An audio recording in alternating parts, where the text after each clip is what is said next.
Good morning to all. आइए हम लोग आज मूल अधिकार फंडामेंटल राइट्स के बारे में देखेंगे। बहुत महत्वपूर्ण है।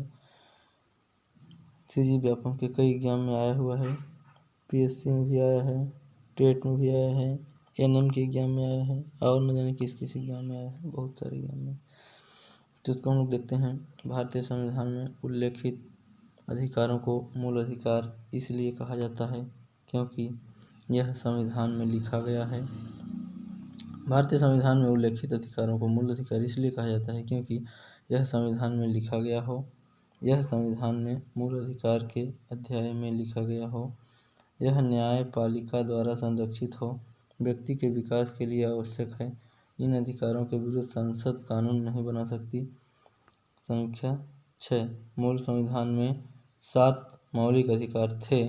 44वां संविधान संशोधन में 1978 में जनता सरकार द्वारा 7वां मौलिक अधिकार संपत्ति के अधिकार को समाप्त कर दिया गया है और इसे अनुच्छेद 300 क में एक विधिक अधिकार का रूप प्रदान किया गया, जिसके परिणाम स्वरूप वर्तमान भारतीय संविधान में 6 मौलिक अधिकार हैं।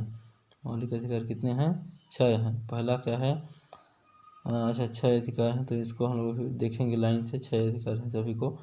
इसके पहले हम लोग एक बार इसको और रिवीजन कर लेते हैं। क्या कि भारतीय संविधान में उल्लिखित अधिकारों को मूल अधिकार इसलिए कहा जाता है। क्यों? हम मतलब मूल अधिकार कब कहेंगे इसको? जब वह क्या होगा? संविधान में लिखा गया होगा, पहला चीज़।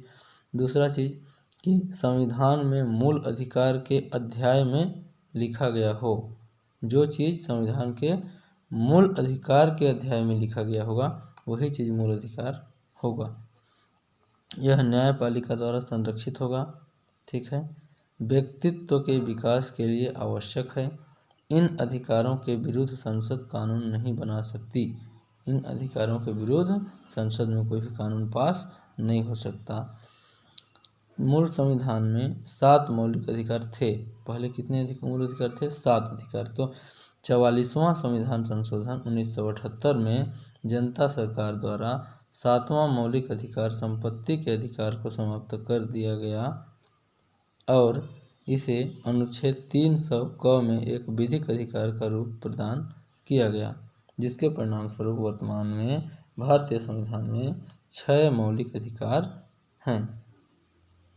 ठीक। तो अब देखते हैं कि फंडामेंटल राइट्स कौन कौन से हैं। पहला है समानता का अधिकार, राइट ऑफ इक्वलिटी, अनुच्छेद 14 से 18।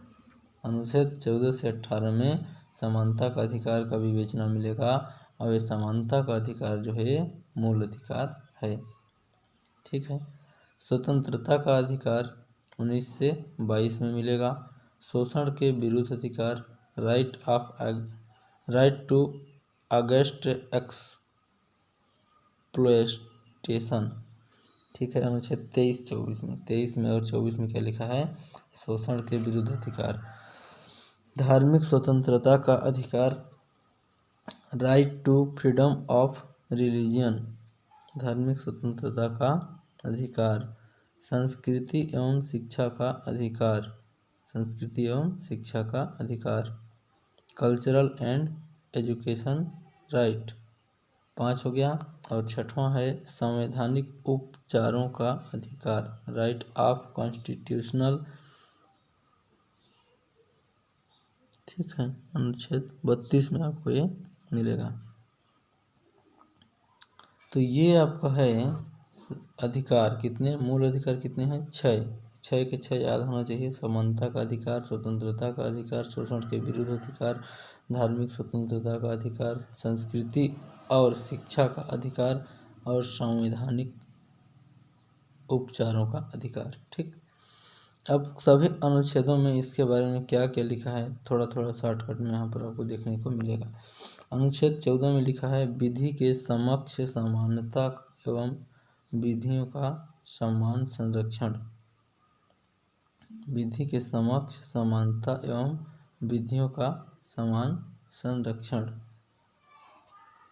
वाक अनुच्छेद 14 में ना। उसके बाद अनुच्छेद 15 में लिखा है, अच्छा हम लोग कहाँ पर हैं अभी? ये समानता का अधिकार में। तो विधि के समक्ष समानता एवं विधियों का समान संरक्षण। ठीक है। अनुच्छेद 15 में लिखा है कि किसी व्यक्ति को उसके धर्म, मूल, वंश, जाति, लिंग या जन्म स्थान के आधार पर विभेद नहीं किया जा सकता। अनुच्छेद 16 में लिखा है कि लोक अभियोजना में अवसर की समानता है ना, समान अवसर सबको मिलना चाहिए। अस्पृश्यता का अंत, छुआछूत का जो रहता है। अनुच्छेद 17 में लिखा है कि कोई छुआछूत के रूप में नहीं वो कर सकता है। अनुच्छेद 18 में उपाधियों का अंत, ठीक है। उसके बाद स्वतंत्रता का अधिकार, वाक एवं अभिव्यक्ति की स्वतंत्रता। वाक मतलब हम कुछ भी बोल सकते हैं, हमको बोलने की स्वतंत्रता है। हमें अभिव्यक्ति की स्वतंत्रता मतलब हम अपने अंदर किसी भी बात को अभिव्यक्त कर सकते हैं, हम उसके लिए स्वतंत्र हैं। अनुच्छेद 20 में लिखा है दोष सिद्धि के संबंध में संरक्षण, ठीक है। अनुच्छेद 21 में प्राण और दैहिक स्वतंत्रता का अधिकार। दैहिक स्वतंत्रता का अधिकार है ना, मतलब हमारा अपना जो प्राण है, अपना जान है, उसका हमारे ऊपर क्या है, पूरा खुद के ऊपर अधिकार है, हम स्वतंत्र हैं। दैहिक स्वतंत्रता, हम इस शरीर के, अपने शरीर के लिए स्वतंत्र हैं, है ना। हमारे इस शरीर के ऊपर कोई अत्याचार नहीं कर सकता, कोई अधिकार नहीं कर सकता, ठीक है। कुछ दशाओं में गिरफ्तारी और निरोध से संरक्षण। अनुच्छेद 22 में बताया गया है कि कुछ कंडीशन में अगर आप कोई गिरफ्तार करता है तो उसका आप निरोध से संरक्षण कर सकते हैं, ठीक। शोषण के विरुद्ध अधिकार। अनुच्छेद 23 में मानव दुर्व्यापार, शोषण के विरुद्ध अधिकार, मानव दुर्व्यापार व बाल श्रम का प्रतिषेध है। बाल श्रम नहीं करवा सकता कोई। मानव दुर्व्यवहार मतलब मनुष्य का दुर्व्यापार मतलब गलत तरीके का कोई व्यवहार नहीं कर सकता। कारखानों इत्यादि में बच्चों के नियोजन पर प्रतिबंध, कारखाने में बच्चे काम नहीं करेंगे, उसके लिए कारखाना अधिनियम आया हुआ है, उसको डिटेल में पढ़ना पड़ेगा जानकारी के लिए। धार्मिक स्वतंत्रता का अधिकार, right to freedom of religion, अनुच्छेद 25 से 28 तक। अंतःकरण धर्म को अबाध रूप से मानने की स्वतंत्रता। अनुच्छेद 26 धार्मिक गतिविधियों के प्रबंध का अधिकार।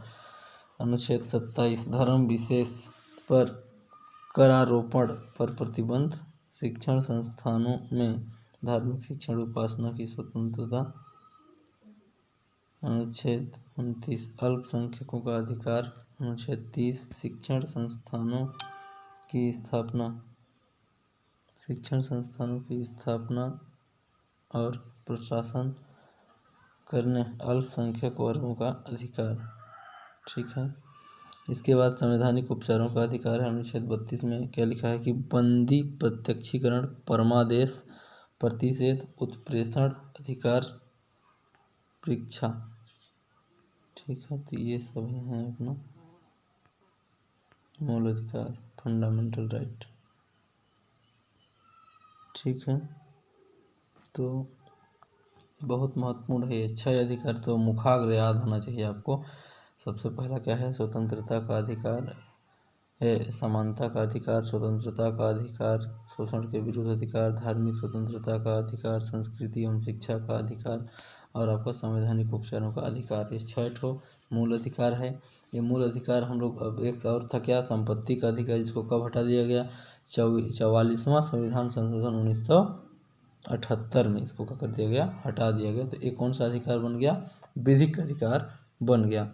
ये जो था मौलिक अधिकार से हटा करके इसको क्या बना दिया गया है, विधिक अधिकार बना दिया गया है, ठीक है। तो इसमें बस इतना ही है, बहुत कुछ खास नहीं है, लेकिन बहुत कुछ खास है इसमें। जो चीज़ आपको दिख रहा है इन सबको अच्छे से आप पढ़ेंगे, आपको याद होना चाहिए। हर एग्जाम में पूछता है, अगर संविधान सिलेबस में संविधान नाम आ गया तो इसमें से एक क्वेश्चन आना ही आना है, ठीक है। बस इसमें अनुच्छेद को आपको याद रखना पड़ेगा कि कौन से अनुच्छेद में क्या लिखा गया है, ठीक है। और ख़ास चीज़ क्या है इसमें, हाँ, हम लोग कब कहेंगे कि वह मूल अधिकार है, कैसे हम लोग जानेंगे मूल अधिकार ना, तो इसके लिए हमें यही चीज़ को पढ़ना पड़ेगा। ये 6 के 6 याद होने चाहिए। अब कुछ टर्म एंड कंडीशन दिया हुआ है, एक कंडीशन को देखना पड़ेगा कि वो संविधान में लिखा गया हो, संविधान में मूल अधिकार के अध्याय में लिखा गया हो, न्यायपालिका द्वारा संरक्षित हो, व्यक्तित्व के विकास के लिए आवश्यक है, ठीक है। और इन अधिकारों के विरुद्ध संसद में कोई कानून नहीं बना सकती कानून, ठीक है। उसके बाद 44वां संविधान संशोधन में जनता सरकार द्वारा 7वां मौलिक अधिकार संपत्ति के अधिकार को समाप्त कर दिया गया है। इसे अनुच्छेद 300 में एक विधिक अधिकार का रूप प्रदान किया गया है, जिसके परिणाम स्वरूप वर्तमान में भारतीय संविधान में 6 मौलिक अधिकार हैं। 6 का नाम लिखना है, उसमें कौन कौन सा आपका अनुच्छेद में क्या लिखा है, ये सब डिटेल यहाँ पर दिया है, इसको आप देख सकते हैं, ठीक है। Thanks for watching.